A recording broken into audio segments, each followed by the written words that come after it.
Di sini saya perkenalkan tentang apa sih kendala dalam atau hambatan dalam mendesain PCB. Di sini ada istilah DFM, ya, DFA. DFM itu kepanjangan Design for Manufacturability. DFA itu Design for Assembly.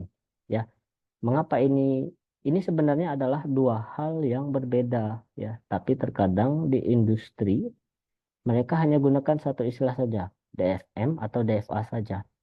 Ya, apa itu desain for manufacturability? Ya, jadi ketika kalian mendesain, kalian sudah tidak bisa asal mendesain lagi. Ya, misalkan desain di PCB, ya, menggunakan Altium. Nah, metodenya itu misalkan pakai metode auto root, ya.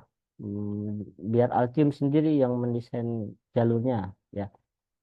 Jadi tidak bisa asal-asalan lagi, ya. Tidak bisa misalkan, oh, gampangnya saja misalkan dari kaki resistor ke kaki dioda jalurnya misalkan 0,1 aja, ya, biar gampang gitu kan. Tidak bisa, tapi ada hal-hal yang harus dipertimbangkan, ya. Contohnya tadi misalkan lebar jalur konduktor, ya. Kita nggak bisa membuat asal-asalan lagi, ya. Lubangnya apakah nanti dia menggunakan microvia, through hole, via dan lain-lain, ya. Kemudian panelisasinya nanti bagaimana? Panelisasi itu adalah dalam satu PCB itu bisa muat berapa unit desain yang akan dibuat, ya. Dalam satu PCB misalkan em, line fabrikasinya itu sekali produksi dia maksimum PCB-nya itu 1 kali 2 meter misalkan, 1 kali 2 meter. Nah, di dalam PCB yang satu ukuran 1 kali 2 meter ini berapa banyak unit yang bisa muat ke dalam PCB ini, ya. Nah, ini harus kalian panelisasi PCB-nya. Jadi ini termasuk kendala.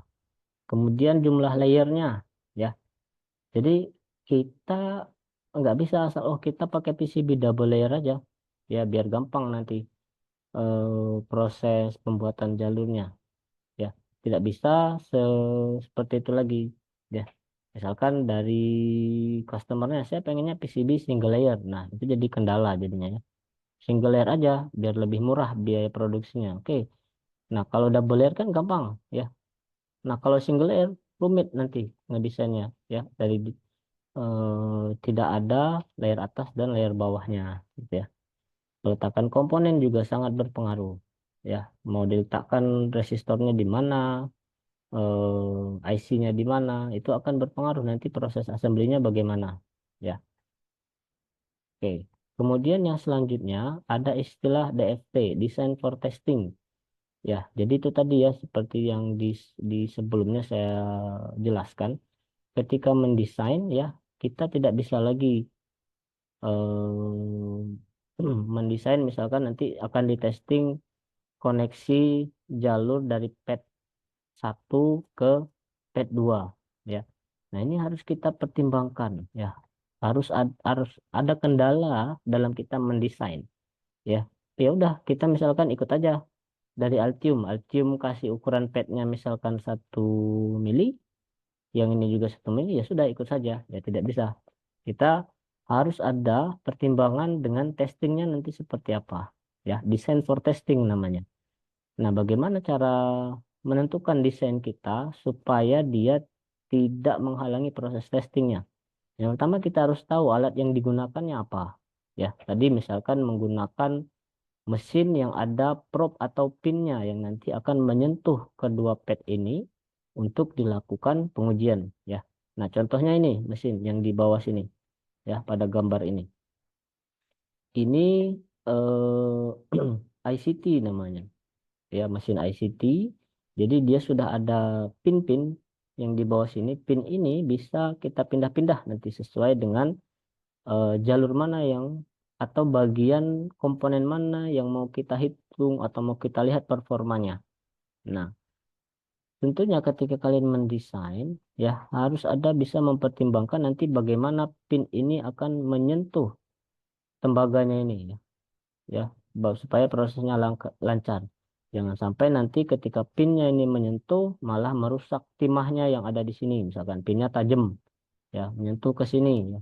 Makanya kalian perlu tahu nanti pinnya ini apakah yang runcing, yang bulat, yang petak. Nah, dengan mengetahui alat yang digunakan, maka desain yang kalian buat itu bisa menyesuaikan ya. Jadi bukan sebaliknya ya, desain mesin menyesuaikan desain ya, tapi harusnya desain yang menyesuaikan mesin ya, karena mesin itu yang ada di dunia nyatanya. Ya, desain yang menyesuaikan mesin. Peletakan komponennya juga menentukan ketika nanti bagaimana proses testingnya ya. Kalau nanti misalkan di pad yang ini, oke, kalau misalkan di pad ini nanti akan dilakukan pengujian ya. Misalkan ini adalah bagian yang kritikal dari produk tersebut, sehingga sebelum produk ini dinyatakan sudah layak dipasarkan harus dites. Misalkan berapa tegangan di sini dan berapa tegangan di sini. Nah, ketika misalkan daerah ini adalah daerah kritikal yang harus dites ya, jangan jangan letakkan banyak komponen di sini karena nanti ada pin yang akan menyentuh ke sini ya. Jadi supaya pinnya itu tidak bertabrakan dengan komponen yang lain ya, jangan terlalu rapat. Nah, bed of nail-nya nanti seperti apa? Nah, ini bed of nail-nya itu yang ini ya, bed of nail. Jadi ketika kalian mendesain, misalkan ukuran PCB-nya 10 kali 10 cm. Nah, ternyata bed of nail-nya itu hanya misalkan lebih kecil dari 10 kali 10 cm.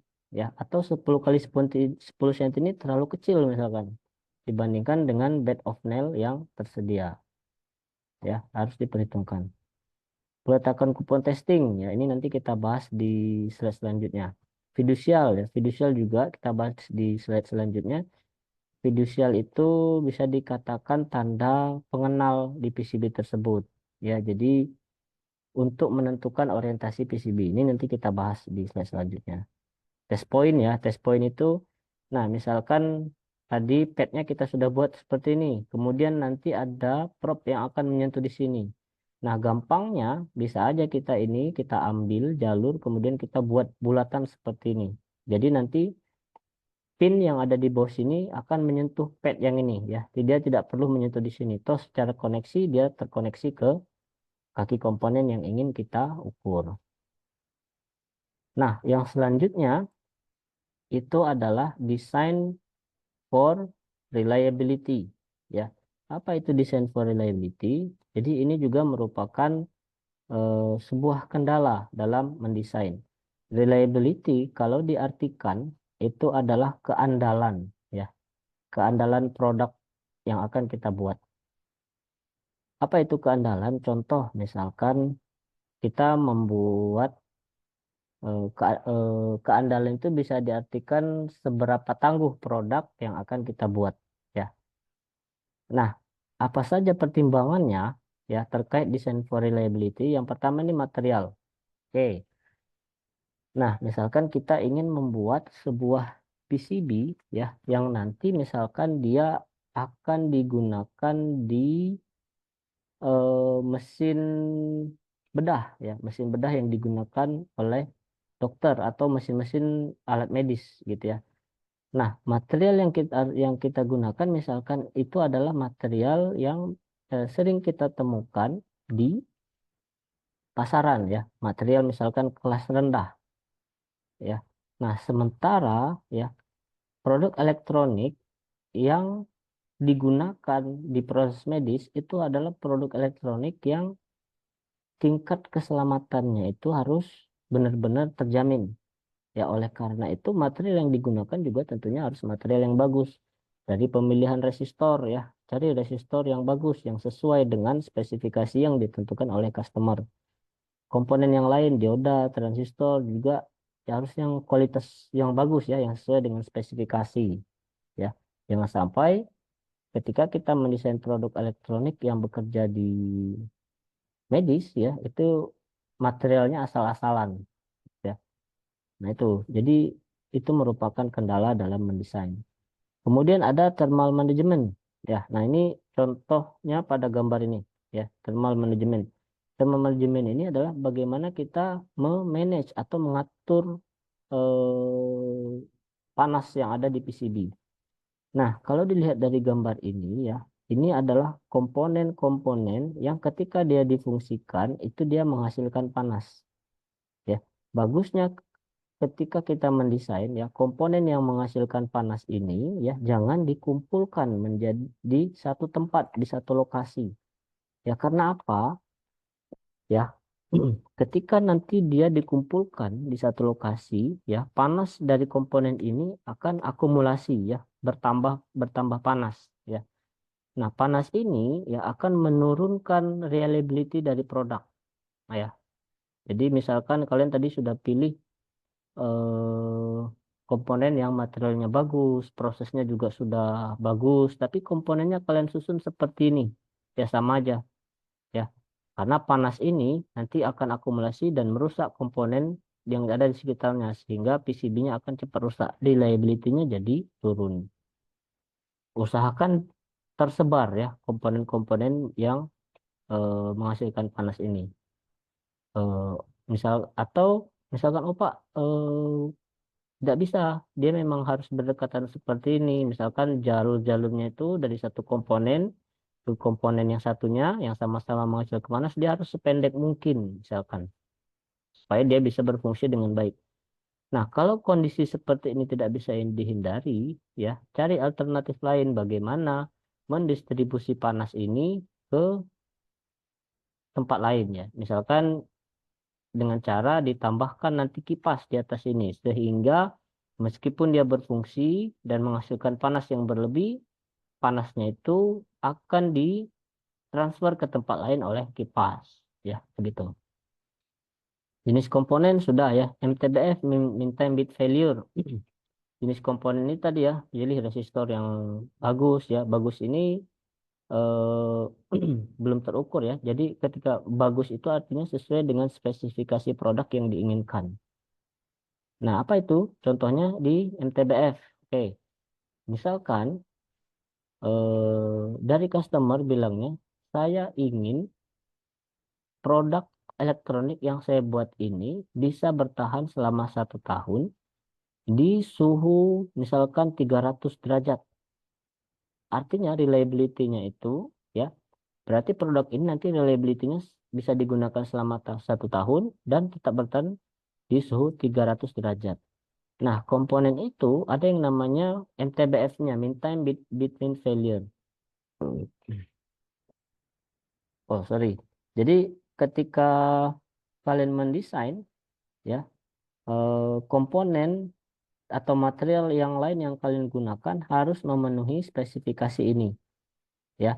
Komponennya harus ada misalkan bergaransi 1 tahun dan juga komponennya yang bisa bertahan di suhu 300 derajat ya dan seterusnya. Nah, ketika ini sudah terpenuhi, maka reliability-nya juga nanti akan terpenuhi idealnya ya, design for reliability.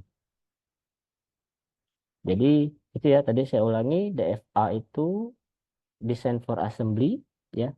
Jadi bagaimana kita mendesain yang erat kaitannya dengan nanti bagaimana PCB ini akan diassembly, bagaimana nanti proses pemasangan komponennya, yaitu design for assembly. Kemudian ada DFM ya, design for manufacturability. Jadi ketika kita mendesain, bagaimana sih nanti PCB ini akan dimanufaktur ya, apakah lebar jalurnya sudah sesuai, apakah lubang diameternya itu sudah sesuai dengan mata bor yang tersedia ya dan seterusnya. Design for testing gitu juga ya. Jadi bagaimana kita mendesain itu dengan mempertimbangkan nanti bagaimana produk ini akan di testing. Design for reliability itu adalah bagaimana ketika kita mendesain ya yang memenuhi spesifikasi reliability dari produk yang diinginkan ya. Jadi sudah nggak bisa asal desain lagi ya. Harus ada hal-hal yang dipertimbangkan. Baik, untuk pertemuan kali ini saya cukupkan. Terima kasih. Assalamualaikum warahmatullahi wabarakatuh.